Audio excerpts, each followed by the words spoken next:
She had always imagined that moving out of the city, leaving behind the endless hum of traffic, the flickering neon signs that never seemed to sleep, and the constant weight of other people's lives pressing in on her from every direction, would bring her a sense of peace she had never known.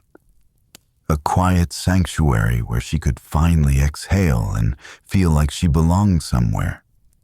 Yet standing in front of the old, weathered house at the edge of town, she felt nothing but a creeping unease that slithered up her spine and made her stomach churn as she realized that tranquility might be a far more fragile illusion than she had ever suspected. The house itself seemed to breathe, though no wind stirred the surrounding trees, and the wooden siding sagged under the weight of years that she could almost feel pressing down upon her, whispering secrets she could not understand, while the windows reflected the dull orange glow of the street lamp, distorted and wavering like eyes that were watching her every hesitant step. And she could not tell whether the flickering light was a trick of her mind or some more deliberate, sinister invitation to enter. As she stepped through the creaking gate, the rusted hinges groaning like bones protesting, she could feel the dampness of the night settling into her clothes, seeping through the fabric as if the darkness itself wanted to touch her.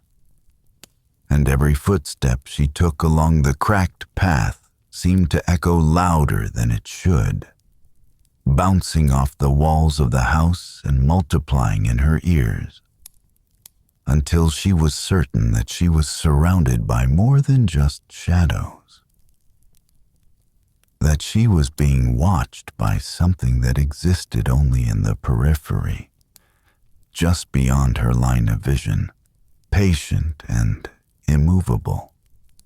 Inside, the air was stale with the weight of decades of neglect, carrying the faint, almost imperceptible scent of decay, dust, and something else she could not name. Something acrid and metallic that made her throat tighten with each careful breath she drew. And as she wandered from room to room, touching the peeling wallpaper and trailing her fingers along surfaces that should have been familiar but were not, she felt an inexplicable sense of trespassing, as though the house itself was alive and resented her presence, pressing its invisible hands against her chest and shoulders, warning her that she did not belong here. Not yet. Perhaps never. It was when she reached the narrow staircase at the back of the house, the wood warped and groaning beneath her weight, that she first noticed the subtle pattern of movement in the shadows along the walls, the way they seemed to shift and thicken as though the darkness had weight. And in that instant, she remembered the warning from the neighbor who had handed her the keys, a frail old woman with eyes that had seen too much. If anyone ever comes to your door after midnight, do not open it. Do not look, do not answer, do not even acknowledge it. For some things cannot be reasoned with, and they never forget. The memory should have been comforting, a simple precaution, but instead it wound itself around her heart, tightening like a cold hand. And she realized with a sudden, icy clarity that the house was not just a place to live. It was a presence that was waiting, watching, biding its time, and that the night would not pass quietly, no matter how desperately she wanted it to, and that what lay ahead might not be anything she could explain, and perhaps nothing she could survive. The first night was quiet enough that she could almost convince herself that the house was merely old, creaking under the weight of years and neglect. that the shifting shadows were nothing more than tricks of the flickering street light outside, and that the strange sensation of being watched was simply the overactive imagination of someone who had spent too long alone in a city that never slept. Yet as she settled into the narrow bedroom on the second floor, the air heavy with the scent of dust and the faint, lingering tang of something metallic, she could not shake the feeling that the house exhaled slowly around her. A deliberate, patient breath that pressed against her skin and whispered in a language she did not understand, but instinctively feared. At first, it was subtle. A shift in the shadow by the window when no breeze stirred the curtains. The faint scrape of wood beneath a step she was certain she had not taken. The sensation of eyes at the edges of her vision that vanished whenever she turned to confront them, leaving only the emptiness of the room staring back with indifferent silence, as though the darkness itself were mocking her for noticing. Her mind tried to reason it all away, telling her that it was fatigue, nerves frayed from the long drive, the loneliness of moving to a place where no one knew her name. Yet every rational thought felt fragile, like glass cracking under the weight of something invisible pressing against it.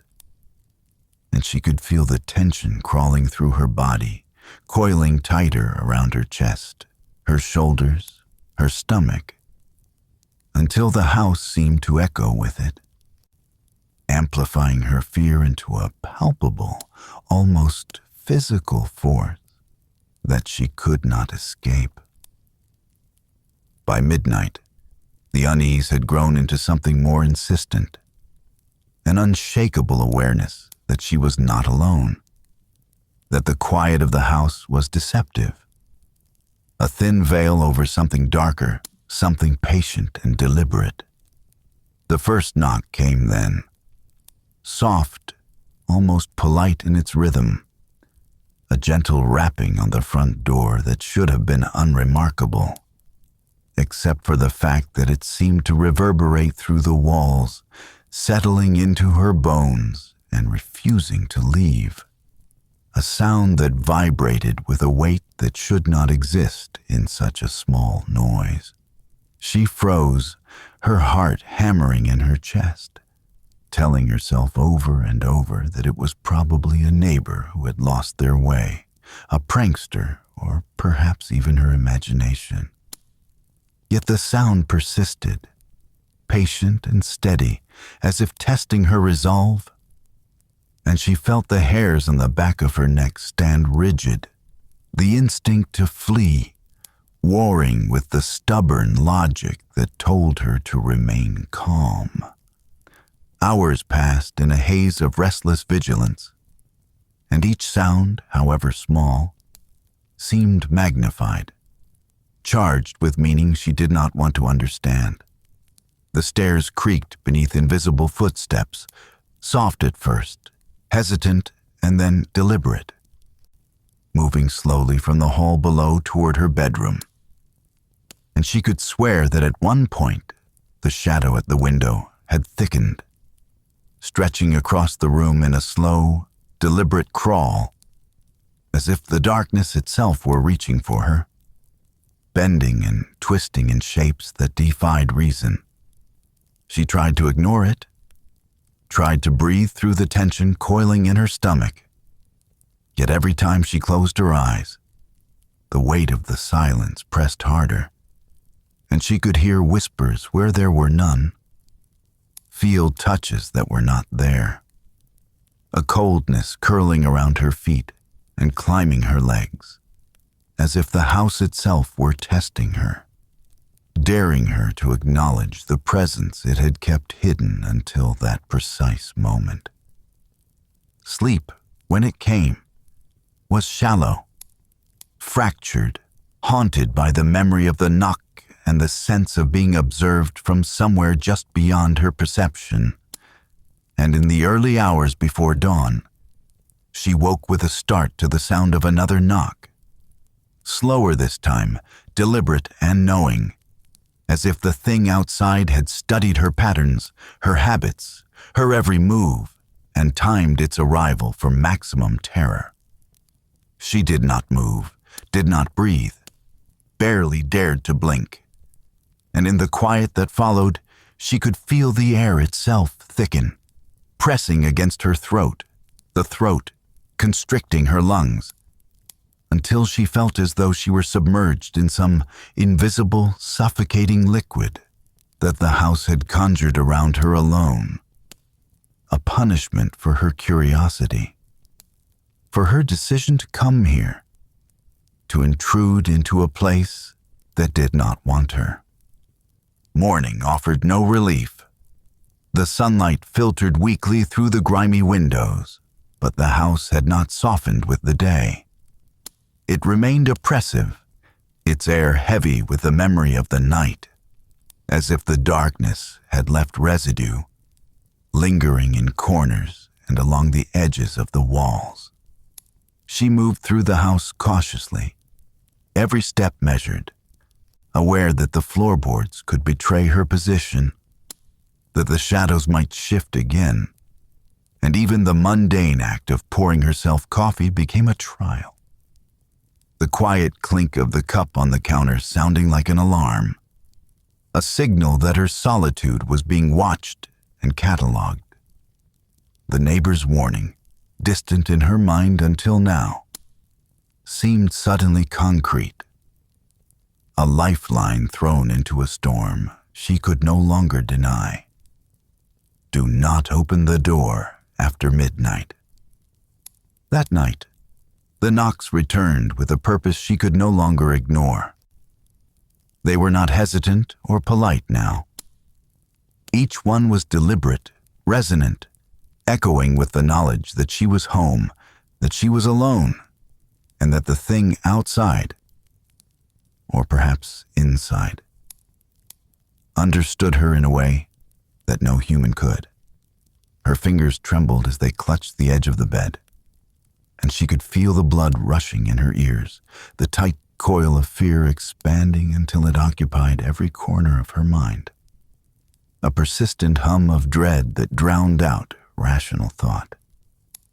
The shadows moved differently now, stretching and pooling in ways that were not dictated by the weak lamplight. And she felt eyes upon her from places she could not see, from angles that should not exist, from somewhere beyond the thin walls, patient and unyielding. By the third night, her sense of reality had begun to fracture. Every sound, every creak, every faint whisper or sigh of wind through the cracked window was amplified, charged with an almost sentient malice. Sleep became impossible, replaced with a feverish vigilance that left her shaking, her heart permanently poised on the edge of panic, and she found herself speaking softly to the empty rooms, to the house itself, begging, pleading, and sometimes demanding, though she knew no response would come, except the low, rhythmic knock at the front door, which continued without pause, growing louder in her mind until it became the pulse of her own terror, inseparable from her own heartbeat. And so she waited, trapped in a cycle of dread and exhaustion, knowing the warning was true, that the knocks were not random, that whatever it was would not be deterred, and that the house, far from being a sanctuary, had become a cage for her own fear. A place where the simplest action, turning a doorknob, lifting a latch, might unleash something beyond comprehension, something that had been waiting for her arrival all along, patient, immovable, and infinitely cruel. By the fourth night, she could no longer distinguish between the house's natural creaks and the deliberate, purposeful movements that seemed to echo her every thought. and the walls themselves appeared to breathe around her, exhaling an oppressive weight that pressed against her temples and made her vision swim. A constant reminder that she was no longer alone, that the darkness had eyes and ears, and that it understood her in ways she could not comprehend. Observing her routines, predicting her movements, and waiting for the moment when her resolve would falter. Every sound was magnified beyond reason. The soft rustle of the curtains in the windless room became the dragging of unseen feet across the floorboards. The tap of a branch against the window transformed into fingernails raking the glass from the outside. And the low hum of the refrigerator in the kitchen sounded like a chant, a whispering in a language she had never learned, but that somehow seeped into the very marrow of her bones, promising that the house would not release her, not tonight, not ever, and that surrender was the only possible outcome. She could feel the tension in her muscles winding tighter, her heart racing in staccato rhythms that seemed to mock her. And even breathing became an effort, each inhalation burning her lungs with the knowledge that something waited just beyond perception, patient and inevitable. The knocks had changed. They no longer came at intervals, polite or measured. They now hammered relentlessly against the door, a rhythm that mimicked her own heartbeat, a pattern so precise and deliberate that she could not convince herself it was accidental. Each strike seemed to whisper her name, though she never dared to confirm it aloud, fearing that acknowledgement would grant it access, would invite it closer, would somehow solidify the reality she could no longer deny. She pressed her palms to the cool sheets of her bed, willing herself not to move, not to respond. Yet her body trembled in anticipation, every nerve ending on fire with a fear that refused to be quelled. Sleep had become a battleground, where she was neither fully awake nor truly dreaming, caught in a liminal space where shadows twisted into grotesque shapes, and whispers filled the corners of the room with secrets she could not remember hearing but somehow knew were meant for her. Her reflection in the mirror seemed distorted, the eyes staring back, not quite hers, shadows lingering beneath the surface, as though some other presence had taken temporary residence within her skin, watching and waiting for a moment of weakness. She recoiled from herself, from the possibility that the house had begun to influence her perception, rewriting reality in subtle increments until she could no longer trust a single sensation or memory. In the hallway, the stairs groaned beneath invisible weight, and she could feel the presence advancing without sound, a deliberate, slow movement that made her skin prickle with anticipatory dread, as if the house had become a living organism, stalking her, learning her patterns, exploiting her curiosity, and punishing her for every step she had taken within its walls. She clutched the edge of the banister, knuckles white, heart thrumming violently, feeling the oppressive weight of the air tighten around her throat. And yet she could not leave the room, could not summon the courage to descend, because some instinct, ancient, primitive, and nearly animal in its precision, told her that movement would be answered, and that once she committed, there would be no return. The sense of being observed was relentless. Even when she covered her head with a blanket, the darkness pressed through the fabric, a sentient suffocation that whispered in her ear, a cold weight that settled across her chest and shoulders, leaving her shivering and gasping. And the knocks seemed to change shape, arriving not only at the door but along the walls, under the floorboards, in the ceiling, everywhere at once, creating a disorienting labyrinth of sound that offered no respite, no pattern she could comprehend. Only the certainty that she was being tested, mocked, and ultimately hunted by something whose intelligence surpassed her own in a way she could not articulate. By now, she had begun to lose track of time. Hours blurred into minutes, nights into hours, and she could no longer trust the faint glow of the street lamp outside to mark the passage of the night. Every shadow became a potential threat, every whisper a command, and every heartbeat a countdown to the inevitable. A reminder that she could not escape the scrutiny of the house, that her body and mind were no longer entirely her own, and that the knocking, relentless, precise, and impossibly patient, was the metronome to which her sanity was being slowly unraveled. She began to speak aloud, muttering fragments of thought, half-formed prayers, and desperate commands to the shadows themselves, as though voice alone could impose boundaries on the house's intent.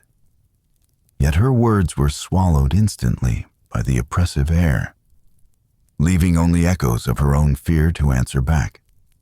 She could feel her thoughts spiraling, circling the same terrifying possibilities over and over. Was it outside the door? Or had it entered already? Was it human? Or had the house itself become a predator with infinite patience and intelligence, shaping her perception and isolating her until she could no longer tell reality from hallucination? Each question was a blade, turning in her chest. Each answer she did not have a deeper wound.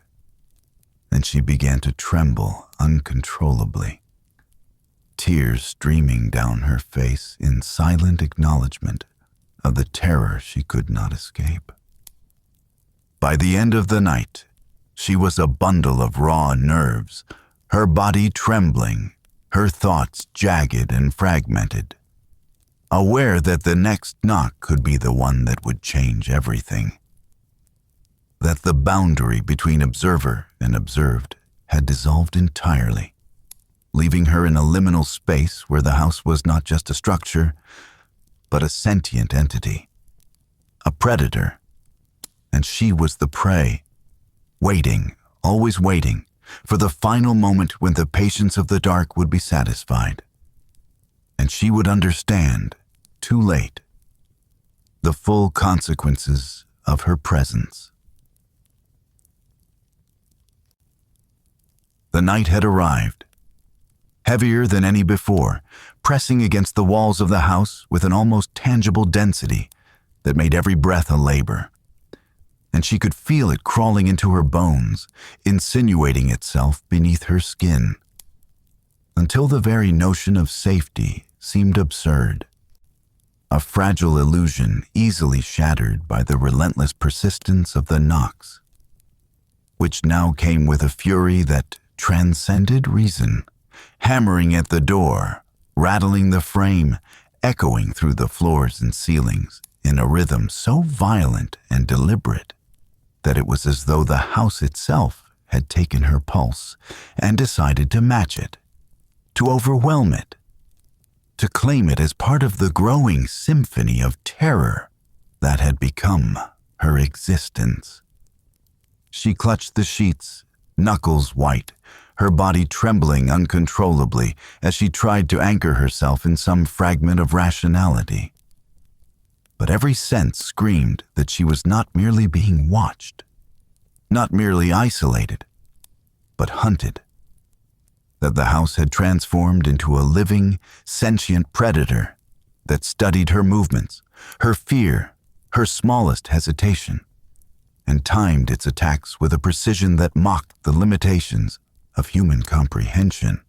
Shadows twisted unnaturally across the walls, stretching, curling, coiling into shapes that defied logic, shapes that whispered her name in tones that made her stomach lurch.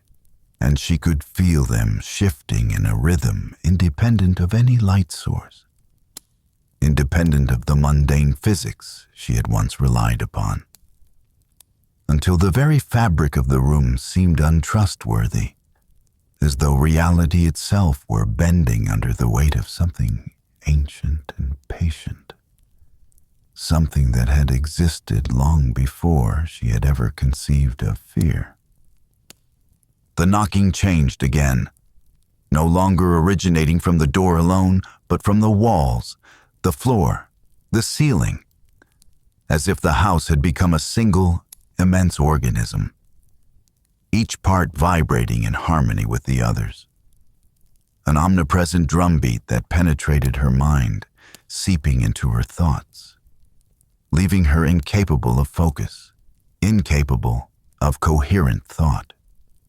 She curled into a corner of the bed, shivering, whispering frantic pleas to herself in the empty room, though the air swallowed her words immediately, leaving nothing but the pounding rhythm of the unseen intruder, as though it were a heartbeat of its own, vast, eternal, unyielding. And then she heard it, a low, guttural growl that vibrated through the floors and walls, resonating in her chest in a way that no animal or human voice could possibly produce. A sound that carried with it an intent and intelligence, a cruelty that made her vomit on the spot, not from sickness, but from sheer, unadulterated terror.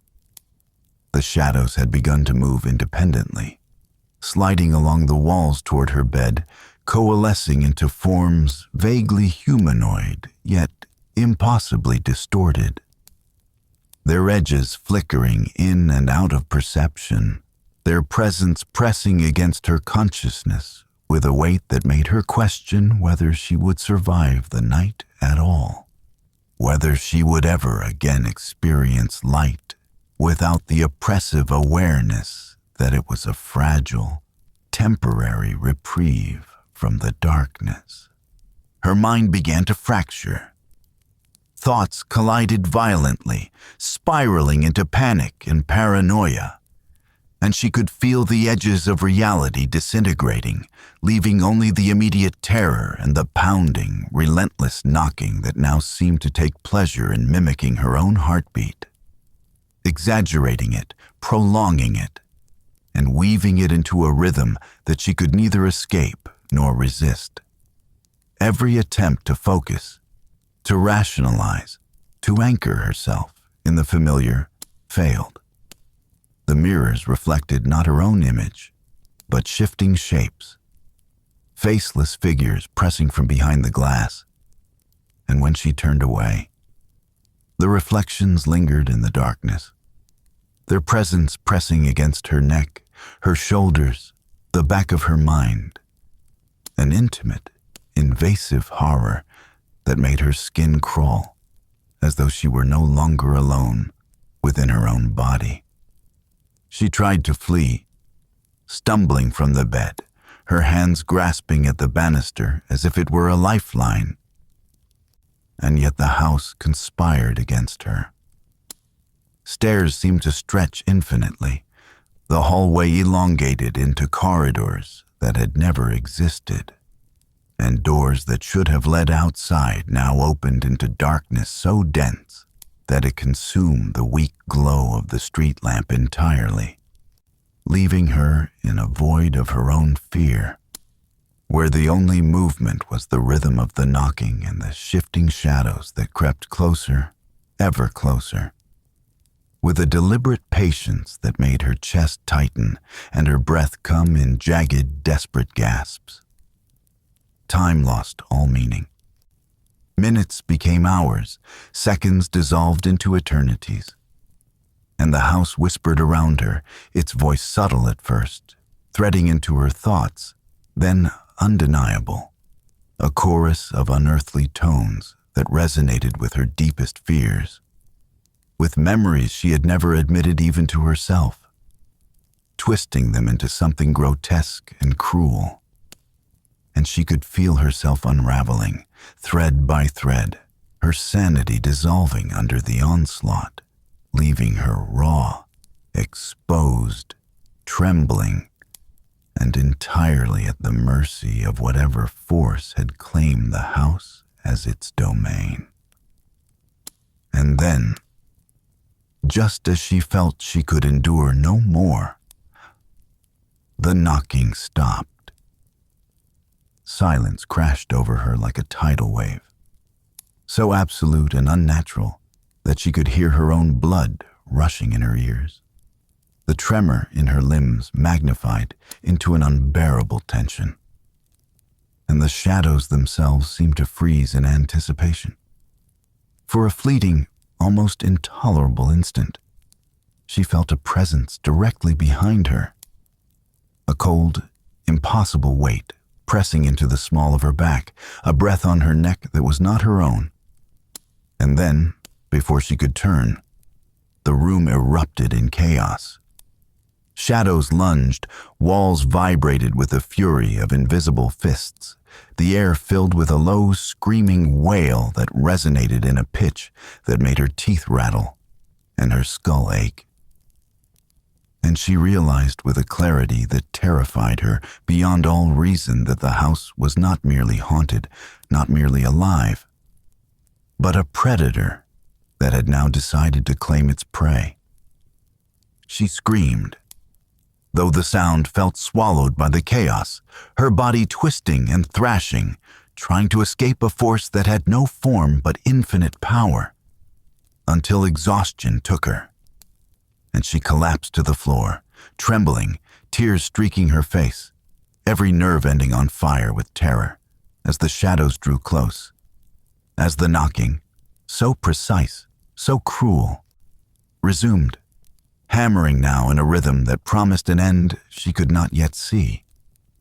And she realized with a final, bone-deep horror that she had crossed a threshold she could never return from, that the house would never release her, that the patient, relentless, intelligent darkness had claimed her entirely, and that her existence had been reduced to nothing more than a heartbeat, a breath, a fragile human form trembling in the grip of something eternal and malevolent.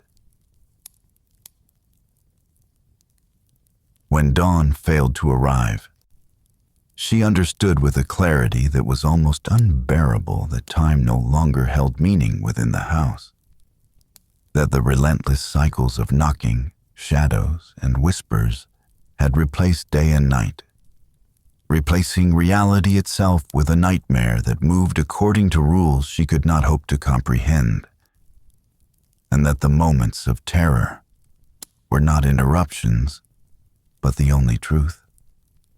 Her body was exhausted beyond the limits of human endurance, trembling continuously, her muscles stiff and rigid as if sculpted by the house itself.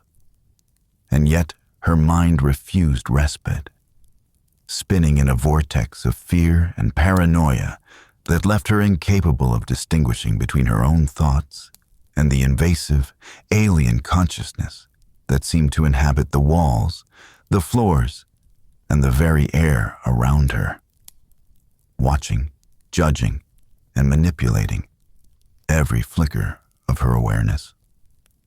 The shadows had grown more aggressive, taking forms that were no longer merely humanoid or grotesque, but entirely alien, stretching impossibly high toward the ceiling, pressing low into the floor, converging upon her with deliberate intelligence, circling her like predators that knew instinctively that their prey was both terrified and immobilized. And in their presence, the air itself seemed to thicken, pressing into her lungs and making every breath a labor that felt like inhaling shards of glass.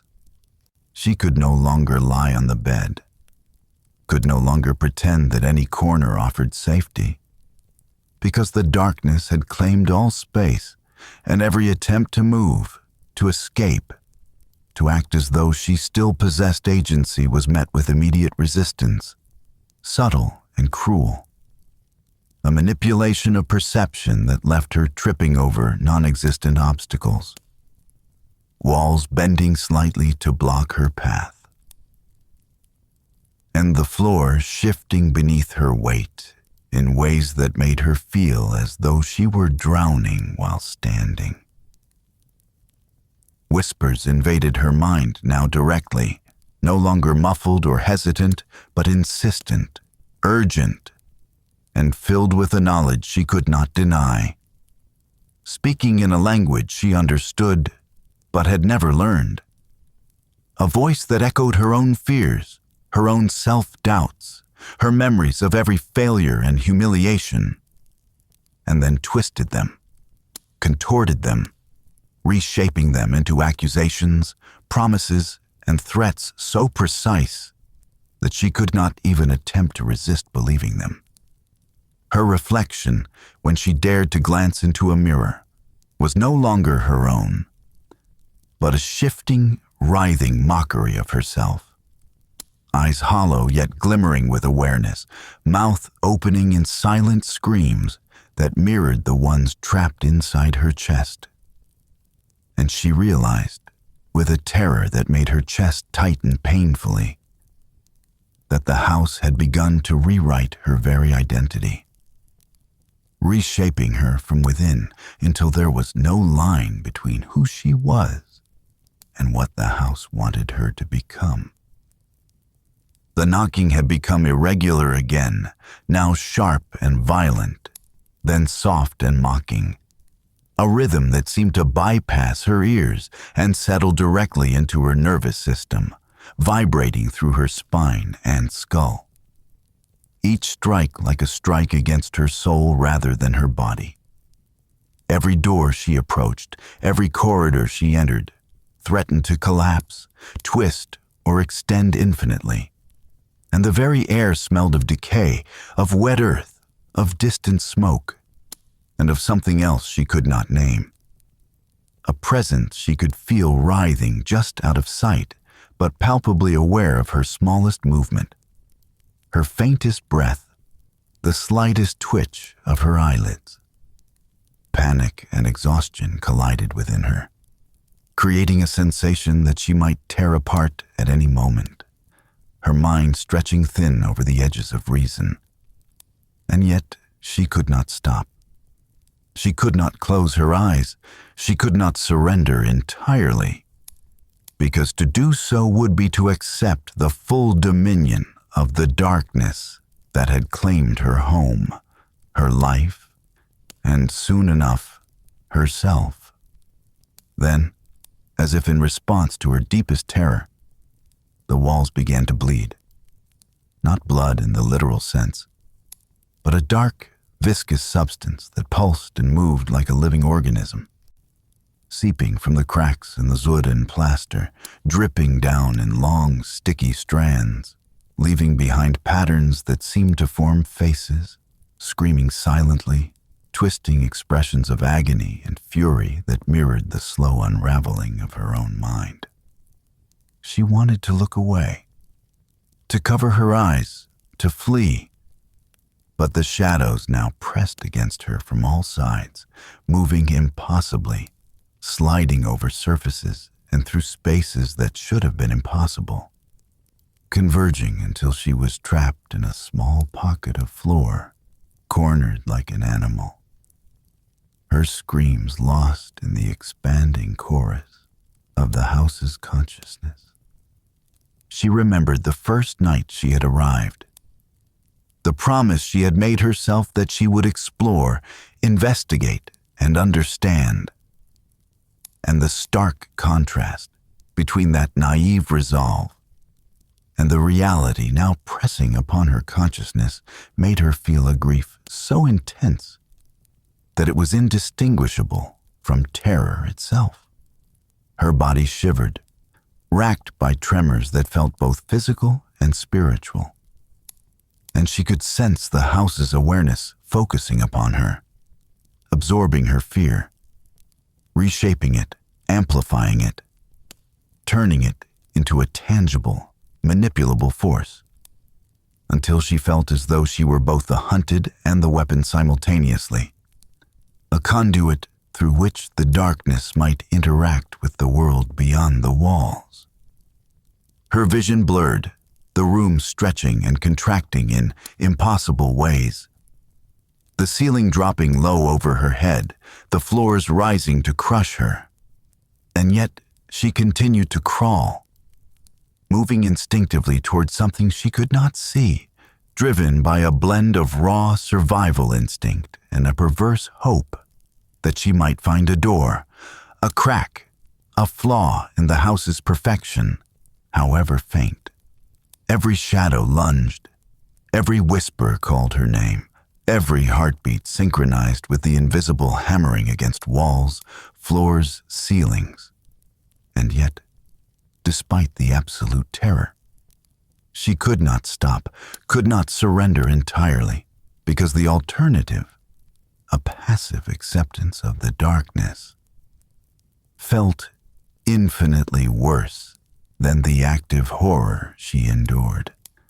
Finally, as she collapsed in exhaustion, sweat, and tears, she realized with a clarity that was almost serene amidst the chaos that she was no longer herself in any meaningful sense. The house had rewritten her identity, reshaped her mind, and claimed her perception, leaving behind only the fragile shell of a human body and the raw, unfiltered terror of a consciousness fully aware of its own helplessness. And in that moment, the knocking ceased. Silence enveloped her like a suffocating shroud, broken only by the slow, deliberate rustle of movement in the shadows, which now gathered around her like predators savoring the inevitable. She could feel them, could sense their awareness pressing against her, and yet she was unable to speak, unable to move, unable to fight. The darkness had become her constant companion, her jailer, her predator, and she understood with absolute certainty that there was no dawn, no escape, no mercy. The house had claimed her utterly, and she was, in every sense that mattered, lost, consumed, and irreversibly transformed into an entity that existed solely as a part of its malevolent, eternal consciousness. And then, as if acknowledging her final surrender, the shadows receded slightly, the walls relaxed their oppressive pressure, and she felt a cold, almost tender weight settle over her chest. Not comfort, but a promise, a final recognition of the completion of her descent. And she understood fully that she had become an intrinsic part of the house, a consciousness entwined with its malevolent intelligence, a witness to its eternal horrors, and a vessel for the endless knocking that would echo forever in the corridors of its dark, patient, and unyielding domain. The house stood silently at the edge of the town, its windows dull and lifeless beneath the pale moonlight, its walls sagging with the weight of years. And yet anyone who passed by felt the unmistakable pressure of its presence, a heaviness in the chest that made breathing difficult, as though the air itself thickened near its threshold, warning them not to linger, not to knock, not to look too long at the door that waited, patient and unyielding. No one had seen the woman in weeks. Some said she had left in the middle of the night, abandoning her belongings without explanation. Others whispered that she had gone mad and been taken away quietly. Yet those who lived closest knew better, for they had heard the sounds that came from the house long after midnight, the muffled cries, the scraping of wood, the rhythmic pounding against the door that no visitor had ever been seen to approach. A knocking that echoed without source, measured and cruel, as though it were not a request for entry, but a reminder of something already within. Children dared each other to walk up the path, to touch the rotting wood of the door, and those who did swore they felt it vibrate faintly beneath their palms, pulsing like a heartbeat, steady and alive. None of them lingered long, for even the bravest felt the sudden chill that rose from beneath the threshold, the unmistakable sensation of breath brushing against their ears in the still air, whispering words they did not understand, but instinctively feared. And though the neighbors rarely spoke of it, each of them carried the same memory, the same secret shame. On quiet nights, when the wind stilled and the world seemed to hold its breath, they sometimes heard a voice, soft and trembling, calling from inside the house, a voice that begged to be let out, promising in desperate tones that it was still human, still alive, still hers. But the warnings were clear, as old as the town itself. No matter how human the cry, no matter how familiar the voice, you must never open the door. For once you answer, the knocking will not stop. And once it enters, it will never leave. And so the house remains, silent by day, restless by night, its door waiting patiently for the next soul foolish enough to cross its threshold, the next heart to echo its rhythm, the next life to dissolve into its unending hunger, while the knocking continues, measured and inevitable. A sound that does not ask, but commands. A sound that will never cease.